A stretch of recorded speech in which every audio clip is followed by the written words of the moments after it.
Rodtang versus Takeru. A dream matchup has been booked.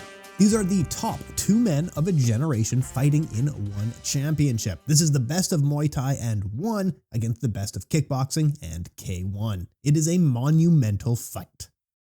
Welcome to Kick Weekly with Tim Wheaton. I am quite sick this week, so no camera, only voice. For the YouTube video, I'll put a picture of me up and we'll still have the rotating images going, but just don't feel like being on camera. Thank you. Now, before we jump in, I do want to give a shout out to the fans from Reddit, Sherdog, Discord, Mixed Fight, NL forums, and so many others. I see all of you and I appreciate you. This is such a fan-driven community and a fan-driven sport and a fan-driven show. Y'all are the best, but I want to give a huge shout out to Harvey. He went to a TNT Fight kickboxing show in the Philippines and represented Kick Weekly with Tim Wheaton, as well as Beyond Kickboxing and the We Are Rising podcast. Absolutely love to see this. I appreciate it so much. From the bottom of my heart, it was awesome to see. There are some images on screen. It's so cool. Thank you so much. And now we need to start covering regional Filipino kickboxing. I hope so in the future. I'm trying to talk to the company now, so we'll see what we can get done in the future. But let's get into the major news that happened overnight. A dream matchup between Takeru Segawa and Rodtang Jitmuangnon has been announced as the main event for 165. This is on January 28th, 2024 in Tokyo, Japan. Combat sports fans are excited to watch this highly anticipated super fight. This will be under kickboxing rules. It will be in a ring. It's a non-title match and it will be 5 rounds. It will have big gloves, not the small gloves. This is a top pound for pound strikers. And finally, after a year of waiting, these two are set to meet, upcoming at 165. Let's talk a little bit about these two men. Rodtang Jitmuangnon is the long-reigning flyweight Muay Thai world champion. The Iron Man has defended his crown in 5 bouts. Worldwide, Rodtang is celebrated for his fan-friendly and exciting style. He is a Muay mat puncher. He began his combat sports career when he was just 7 years old as a way to help support his family. And now he's become a megastar worldwide. In one championship, the Muay Thai King is best known for his matchups against fighters such as Demetrius Johnson, Jonathan Haggerty, and of course Superlek. He is a forward pressure puncher who has tremendous success in Muay Thai, and he has fought in kickboxing in the past and in Japan. He had a few fights in Rise. He's also had some kickboxing matches in one championship. He competed in Rise. He took a loss to Tenshin Nasukawa, pretty close fight, and a win against Yuki Taguchi. Since then, he has mixed kickboxing and Muay Thai in one, but largely this has been Muay Thai. The Japanese superstar Takeru Segawa has had an incredible career in kickboxing. The natural born crusher was a 3-division K1 kickboxing world champion, and he defended each of these titles. In addition, he was also a 3-division K1 Grand Prix champion across 3 different weight classes. He was inspired to get into the sport when he saw Andy Hug fighting in K1 when he was just a child. The 32-year-old Takeru is recognized as one of the most exciting fighters in combat sports. He boasts an impressive 60% knockout win rate. Between 2012 and 2021, the Japanese athlete stayed unbeaten in over 30 bouts, winning most of these by way of knockout. He is a forward pressure puncher. Whether it's in sparring or the ring, this guy never stops throwing punches. In 2022, he faced off against his longtime Cold War rival Tenshin Nasukawa. After years of trying to get this fight booked, we finally got it in the form of the match, and it was a blockbuster. These were 2 top pound-for-pound strikers met in the sold-out Tokyo Dome for one of the biggest fights of the past decade. Takeru earned a unanimous decision loss to Tenshin, and he vacated his K1 titles and took his skills on the road. Since then, he earned a knockout win to capture the ISKA title against UK-born Bailey Sugden. Now, the kickboxing star has fought under Muay Thai rules previously. It's been more than a decade or so. It was quite a while ago.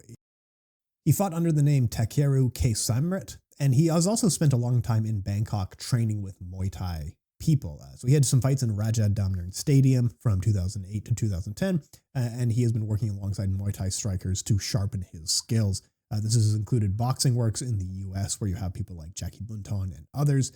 He's also with Yod Kitsada, who was a former opponent of his in Muay Thai. He also worked with Superbon and Nongo Hama quite recently. He has spent the vast majority of his career in kickboxing. I think he works with some Muay Thai strikers. He's often in Bangkok training. I think he's only had 2 fights in Muay Thai, but largely he is a kickboxing striker.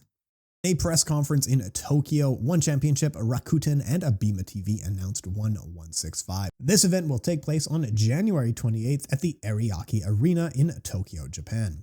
The main event will be the two striking kings throwing down between Takeru and Rodtang. One Championship has not done a live event in Japan since 2019. Additionally, 1165 will feature Shinya Aoki and Sage Northcutt, and probably a few other fights will be announced in the future. This matchup is great to see. It is exactly what the fans wanted. Rodtang or Takeru versus anyone else would have been a major letdown. Abima TV and Rakuten seem to be heavily involved, but we don't know to what capacity. Takeru's last fight in Paris was paid for by Abima. It's like in boxing how you can have Mayweather Promotions fighting alongside HBO or Showtime. I suspect that's what's going on here, even if we don't know explicitly. Takeru doesn't fight for one, he's fighting in one with Abima. Additionally, the ticket side will be handled by the new one sponsor Rakuten, so one is providing the name and some of their fighters, but the tickets and TV deal is being handled by other companies. We don't know the details, but it seems like one may not have had the strong position at the negotiating table. They're putting up their biggest star in a match where he has no real advantage. It's in a ring, big gloves, kickboxing rules. None of that directly favors Rodtang. Now, later on we will do a technical breakdown, and Rodtang absolutely has a tremendous chance to win this fight, even if he doesn't have any advantages going in. He is still able to win. However, the real kicker when it comes to having little power at the negotiating table is that Chatri apologized for past comments. He apologized for what he previously said about judges in Japan, Masato's legacy, and other things. So it's either maturity or he was told to apologize so that we can get the deal done. We don't know the details, but it's not common for someone to apologize like that. And for watching it worldwide, we don't have the details yet. In Japan, it will be a pay-per-view on Abima TV. The last few Takeru fights were exclusive to Abima pay-per-views in Japan. You couldn't even legally purchase it outside of Japan. And if you look at the naming of this card, it doesn't follow the Amazon Prime naming normalcy. So it doesn't seem like it's going to be on Amazon Prime. From one side, they have not said where you can watch this worldwide. Hopefully we get a few more details going forward. But a fight of this magnitude is always great business. So many eyes and so much hype around this. Looking at Google Trends, Rodtang is a very popular fighter worldwide. His match against Superlek has had millions of viewers on YouTube. And in Japan, Takeru is a bona fide megastar. He's sold out the Tokyo Dome and sold blockbuster pay-per-view numbers. And it's also especially sweet that the fight got booked because Rodtang was cooling on it. Since 2020 and 2021, Takeru and Rodtang had been calling each other out. But once Takeru got signed, Rodtang said Takeru needs to get some wins in one first. He cooled on the match fast. The media all pressured one for this silly messaging. Most of Rodtang's matchups in one have been against debuting fighters, so why is a 3-division K1 champion different? Ultimately, one made the right booking in this case, and I'm so excited for it. This is a generationally important fight. Two men top of a generation. Top of Muay Thai versus the top of kickboxing. It's something we will remember forever. It's an amazing fight. Fights like this, Rodtang Superlek, Rodtang Takeru, Takeru Tenshin, amazing. Absolutely love to see it. These are fights that we will never ever forget. Closer to the fight, we will do more breakdowns, looking at some of the technical aspects. I think Rodtang's Muay Mat style transitions extremely well to kickboxing. We'll talk about some of his past fights. I mean, they were years ago, but we can still look at them and hopefully glean something. It's going to be a banger. I am so excited. These are both heavy punchers who throw flurries, who come forward constantly, and it's a major hype fight. I mean, as soon as it was announced, One Championship texted me because I've been talking about Takeru with them for so long, and they know I'm excited. I had images prepped up for different Instagram accounts. I had the article pre-prepped. If they didn't announce Takeru Rodtang, I don't know what I would have done. I had the articles ready for that fight, so. So I'm excited. Let me know what your thoughts are on the fight, where you think it'll be watched, what is one's negotiating side with it, and of course, who you think is going to win. Rodtang may not have any advantages in this fight going in. He can still win this fight. Takeru is getting older. He's certainly not in his physical prime anymore, and arguably Rodtang is in his physical prime, but has been struggled with training and motivation. So I don't know. There's a lot of factors to break down, but I'm going to assume that both men are in their prime coming into this and have the right attitudes going in. So thank you, One Championship, for booking this fight. Amazing booking. I'm so excited for it. Now, aside from Rodtang and Takeru, we did have some news in the past week. Kaito Ono versus Mohammed Jaraya has been added to Rise final round after Mohammed Jaraya exited prison. This is a really interesting story. And the reason I wanted to cover it is because I think it's going to develop really quickly. We're going to see some moving parts to it. But essentially, so let's talk about Kaito Ono. Japan's Ono is currently a multi-organizational champion. He is a striker who holds titles in Rise, Shootboxing, and Knockout. Starting in only 2020, he began putting together an impressive 18-fight win streak, which was ultimately ended when he lost to Glory champion Tejani Beztadi earlier this year. Since this loss for the Glory lightweight title, Ono has been able to earn a victory by first-round knockout to recover. So what about Mohammed Jaraya? He's a Dutch Moroccan, and he was a promising fighter fighting in the competitive Glory lightweight division. Earlier this year, the athlete was arrested on suspicion of drug trafficking, weapons, and money laundering offenses.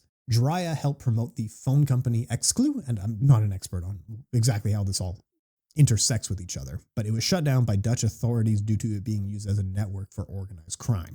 He is also suspected to be on a kill list for being involved in a conflict over a batch of cocaine. Allegedly, he has been the target of gunfire and grenades. But 2 months ago, the fighter was released from prison, and the investigation is not settled, it is ongoing. Now, as far as we know, he probably isn't allowed to leave the country as the investigation is ongoing. And to do fights overseas, in any country, you do need a work visa. It's not common that Japan approves work visas for people who are just getting out of prison with ongoing investigations. So we will see if he actually makes it to the fight. But this fight is booked for December 16th. And it's a really good fight, honestly. Mohammed Jaraya is a very promising fighter. Kaito Ono is a really exciting and talented fighter. So it's a good fight. Whether or not it happens really remains to be seen. And if anything comes up in the investigation, I will try to let you folks know. But details are sparse on this. Most of it is behind paywalls and in Dutch, so it is hard to find certain details on it. Glory 90 also added 2 newly signed women to the card. Nina Vandelum and Debora Evora are set to face off on December the 23rd. And this is going to be in the super bantamweight division. Tiffany Van Soos just retired earlier this year and left the title vacant. For the last 12 months, I think Glory has only had 3 fights in this division, so it wasn't clear what they wanted to do, but they just signed 2 brand new fighters for this division. So it looks like they are still focused on growing with women, and that is great to see. Debora Evora was signed to Glory Kickboxing alongside her husband, Miguel Trinidade. The 25-year-old striker has held kickboxing titles in MFC and Waco. In her most recent bout, she is coming off of a full 5-round championship decision to capture the European Waco title. Nina Vandelum is a 2-division champion in Infusion. She's only 22 years old and has defended the flyweight title, and in her most recent bout, she was able to add the bantamweight title to her name as well after 5 rounds. So it's great to see. I do support women fighting quite a bit, and I'm happy to see Glory still investing in this division. There are loads of women worldwide that they can add to this. So a lot of fighters they could almost sign the entire Infusion division and make something very good. But yeah, it's good to see. RWS Rodtang is back this weekend, and it will have Buakaw headlining. He is going to be facing Nayanesh Ayman. So these two fought a few years ago in China. Buakaw was able to get a first-round knockout, and now they are rematching, and Ayman is looking to get his revenge. This will be on DAZN worldwide, or if you are in Thailand, this is going to be on YouTube. Also on the card will be a Rodtang Stadium welterweight title featuring Hercules and Erdem Dincer. RWS always has quite exciting fights, so I'm expecting this one to be overall a really fun fight card. With being as sick as I am, that's as much as I'm willing to really cover this week. We talked TNT fight kickboxing in the Philippines, Takeru versus Rodtang at 1165, some RWS, some signings into Glory and Rise. I think that's plenty for this week. Now, next week, I should be back on Wednesday to talk about One Fight Night 17, Rise 174, and K1 Rebirth 2. So next week's going to be quite a big one. But mainly, let me know what you think. What do you think of Takeru versus Rodtang? What are your thoughts on the promotion and the fight itself? I really want to know your thoughts on this one. Folks, this has been Kick Weekly with Tim Wheaton. Thanks so much for your time.